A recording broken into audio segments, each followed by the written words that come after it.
noite. Boa noite. Que honra receber o bispo Dom Júlio César após a nossa primeira missa dos festejos de Nossa Senhora da Soledade. Sua bênção. Deus abençoe, muita saúde, felicidade e paz. Boa noite, padre. Boa noite. Agora queremos saber um pouco sobre a sua história, padre. O senhor veio de Goiás, né? Veio de uma família humilde, filho de policial. Queriam saber um pouco sobre a sua trajetória na vida católica. Por favor. Muito bem. Nasci em 71, há 51 anos atrás, 52, né?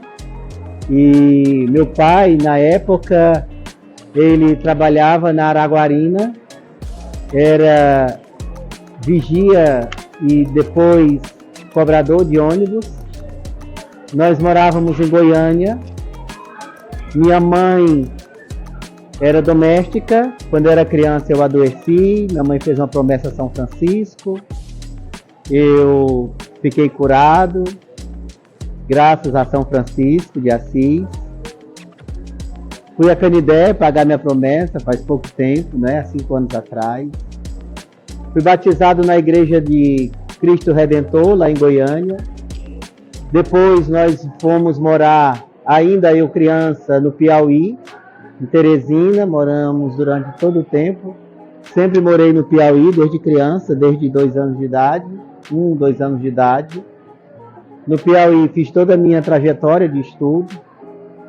Para fazer a primeira comunhão foram 5 anos, porque todo ano eu ficava reprovado, né?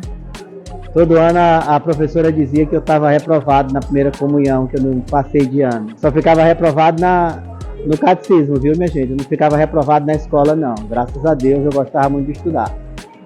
Mas no catecismo, talvez pelo fato de achar que já soubesse, então não levava muito a sério.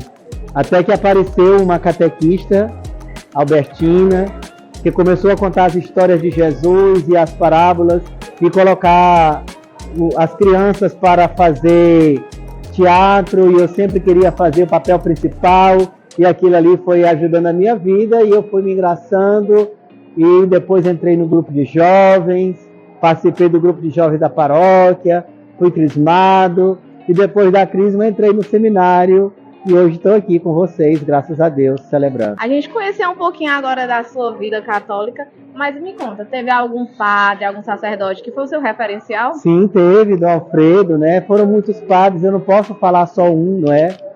Desde criança, o padre Roberto, lá no Parque Piauí, onde eu morava. Depois, o padre Pedro Bausi, que era pároco lá na Igreja de Cristo Rei, além do padre Alfredo, padre Pedro Bausi, também muitos frades, não é? Padre Raimundo José, que foi meu professor no seminário, todos os meus professores, não somente padres, mas também leigos, não é? Professor Roberto Freitas, a quem eu quero muito bem, professor Assis Fortes, professor José Campos Gomes. Eu sempre tive um carinho muito grande pelos meus professores e eles sempre me incentivaram. E jovens também, não é? O próprio grupo de jovens, como a Socorro Sena, que sempre esteve perto, foram grandes referências para a minha vocação. Dom Júlio, agora temos uma pergunta que muita gente tem curiosidade em saber, que é a questão da cruz, o anel, o cajado, o chapéu e a boina. Explica pra gente aí o que significa. Tá certo, né? A cruz é o sinal do seguimento de Cristo, né? Nós seguimos a Cristo. Lembrar que não dá para ser cristão sem a cruz. Quem quiser me seguir, tome a sua cruz e me siga. Porque quem perder a sua vida irá salvá-la. E lembrar também que a cruz é o sinal da nossa salvação. Por isso é o sinal fundamental e próprio do cristão. Desde os primeiros séculos, a cruz sempre foi o sinal de referência do cristianismo. O anel, podemos dizer assim, a palavra autoridade é uma palavra que significa alter id, significa ir ao encontro do outro. Isso é autoridade, é colocar-se a serviço do outro. Como eu falava na missa, autoridade que não é serviço é tirania. Então o anel, ele não representa só a aliança que nós temos com Deus, mas a autoridade também do bispo na igreja de governar a igreja, né? A igreja é governada, não é? Assim como nós temos também a mitra, não é? O cajado é o sinal do pastor. Nós temos que ele tem essa parte aqui e uma ponta. A ponta para afugentar os lobos e esta curva para puxar para perto de si as ovelhas que queiram se separar do rebanho. É o sinal do pastor. Bom, e para finalizar esse nosso primeiro minuto de fé da Pascom, eu quero pedir para o senhor fazer uma oração pelos nossos jovens, pela nossa família, pela nossa comunidade e pela nossa festa que está acabando de começar. Senhor Deus de bondade, olhai esta vossa comunidade paroquial. Olhai por todas as famílias do Silpé e por todas as famílias desta paróquia.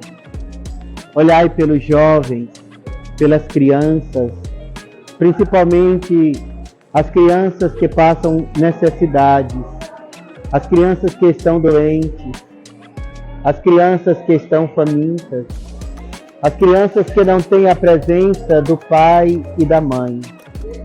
Abençoai, Senhor, os nossos jovens, para que não se deixem levar pelas ilusões do mundo, do prazer, do lucro fácil, da vida fácil, da riqueza. Que eles possam se dedicar sempre mais ao estudo, à oração, que haja esporte, trabalho, lazer para os nossos jovens, que eles sempre encontrem o caminho da dignidade. Abençoai, Senhor, os homens e as mulheres desta comunidade, para que nunca lhes faltem o trabalho. Abençoai as famílias, para que nunca lhes faltem o amor. Abençoai os filhos, para que nunca lhes faltem o incentivo dos pais. Abençoai os idosos de nossa comunidade, para que não sejam esquecidos nem marginalizados, mas sejam acolhidos e respeitados. Que a sua experiência de vida possa ser sempre um sinal e alegria para todas as pessoas desta comunidade do Silpé. Por fim, Senhor, abençoai também o pároco desta cidade, o Padre Linhares, para que seja modelo para o rebanho, para que seja um homem santo, para que goze do respeito do povo, para que o povo possa tratá-lo com humildade, com amor, com zelo, para que ele tenha o mesmo amor, o mesmo zelo e a mesma humildade no trato com o povo. Abençoai-nos, Senhor Deus de bondade, vós que sois o Eterno, vós que sois o Criador de todas as coisas e fonte de toda a vida. Amém.